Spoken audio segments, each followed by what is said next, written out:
मी doctor Shivaji काळे, साई सिद्धी clinic, Ghatkopar, Mumbai. मी regular तुम्हाला diabetes, blood pressure, cholesterol, वजन कमी करण्याचे व्हिडिओ दाखवतो। पण आज एका पेशंटला दाखवतोय ज्यांना डोळ्याचा पॅरालिसिस झाला होता आणि डोळ्याची रक्तवाहिनी ती पॅरालिसिस झाल्यामुळं नेहमी त्यांचा डोळा फडफडत होता आणि ती फडफड थांबत नव्हती कित्येक दिवसापासून। त्यांनी ऑलरेडी डॉक्टरांना दाखवलं, म्हणजे न्यूरोसर्जनला दाखवलं। न्यूरोसर्जनला दाखवल्यानंतर त्यांनी सांगितलं त्यांना ऑपरेशन करायला लागेल आणि ऑपरेशन करून पण सक्सेसफुल रेट हा चांगला नव्हता।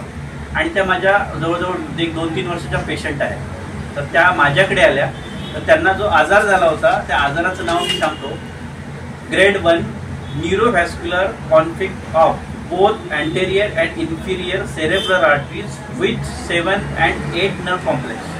अशा पद्धतीनं 7वी आणि 8वी नर्व त्याचा ब्लड सप्लाय व्यवस्थित होत नव्हता आणि अँटेरियर आणि इन्फिरियर आर्टरी जी डोळ्याला जी डोळ्याला नर्व सप्लाय करते ती प्रॉपर नर्व सप्लाय करत नव्हती। तर त्यांना मी ट्रीटमेंट केलेली आहे। नमस्ते मॅडम। नमस्ते। हां, नाव सांगा तुमचं? माझं नाव प्रियंका विक्रम पाटील। हां, मला डोळ्यांचा थोडा त्रास होता। डोळा माझा फरफरायचा थोडासा आणि जवळजवळ 2-4 महिने झाला असंच होत होतं, म्हणून मी डॉक्टरांना येऊन भेटलेला। मला अगोदर न्यूरोसर्जनला भेटला तुम्ही, त्यांनी काय सांगितलं तुम्हाला? त्यांनी मला ऑपरेशन करावं लागेल असं सांगितलं। तर मी विचार केला की ऑपरेशन पेक्षा असं मी एकदा तुम्हाला विचारावं आणि मग बघावं असं तुम्हाला विचारायला आहे। तर मग तुमच्याकडून मला असं थोडंसं हे मिळालं, काय प्रेरणा मिळाली थोडीशी की बाबा पंचकर्म वगैरे करून ते होऊ शकतं असं मला डॉक्टरांनी सांगितलं। त्यांना आपण पहिल्याच दिवशी विद्धकर्म, डोळ्याचं विद्धकर्म करतो आपण, निडलला प्रिकिंग करतो, असं असं असं प्रत्येक डोळ्याच्या भोवती विद्धकर्म करतो। त्यांना पहिल्या दिवशी विद्धकर्म केल्यानंतर त्यांच्या डोळ्याची जी फरफर आहे ना ती बऱ्यापैकी चांगली कमी केली। नंतर त्यांना आश्वसन आणि बिडालक एक डोळ्याची ट्रीटमेंट असते, त्याचा मी मला फोटो दाखवतोय। ह्या म्हणजे काय होतं, डोळ्याला आर्टरीज आणि नर्व सप्लाय व्यवस्थित झालेला नसतो, तर नर्व सप्लाय क्लिअर करण्याचं काम करतो। तर मॅडम तुमची ट्रीटमेंट कशा पद्धतीने झाली?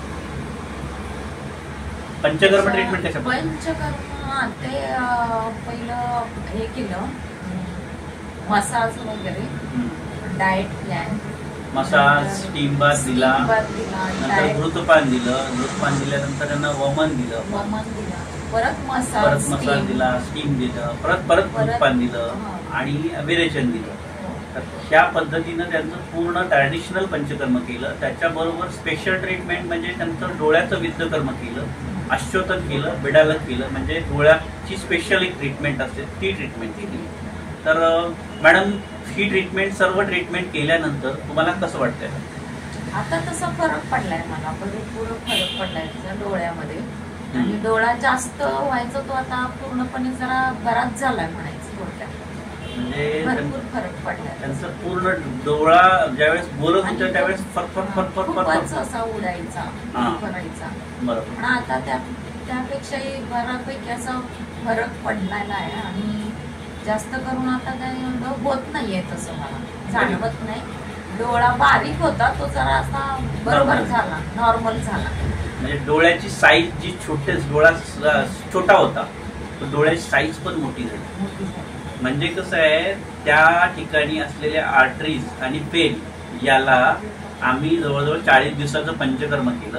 40 दिवसाच्या पंचकर्म चिकित्सेमध्ये त्याच्या आर्टरीज आणि पेन्स, नर्व्स, त्याला ब्लड सर्क्युलेशन व्यवस्थित केलं आणि ब्लड सर्क्युलेशन व्यवस्थित केल्यामुळं त्यांचा आता डोळ्याचा जो आकार छोटा झाला होता तो डोळ्याचा आकार पण नॉर्मल झाला। सगळ्यात महत्वाचं, डोळ्याचं फरफर नाही ना, फरफरणं पूर्णतः बंद झालं।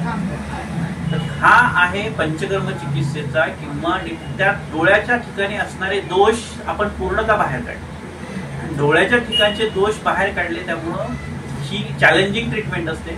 याच्यामध्ये ऑपरेशन जरी केलं तरी ऑपरेशन केल्यानंतर डॉक्टर कुठल्याही प्रकारची गॅरंटी देत नाही, पण आपण ऑपरेशन न करता या पेशंटला कंप्लीट पूर्णपणे 100% आराम दिलेला आहे. मॅडम, ज्यांना डोळ्याचा त्रास आहे तुमच्यासारखाच, बाबा डोळ्यात फरफरतोय किंवा डोळ्याची साईज छोटी झालेली आहे, तर त्या पेशंटला तुम्ही काय सांगाल, सजेशन काय द्याल? आता जे असं माझं मी केलं तीच मी त्यांना दुसऱ्यांना सांगू शकते अशी ट्रीटमेंट त्या डॉक्टरांकडून करून घ्यायला.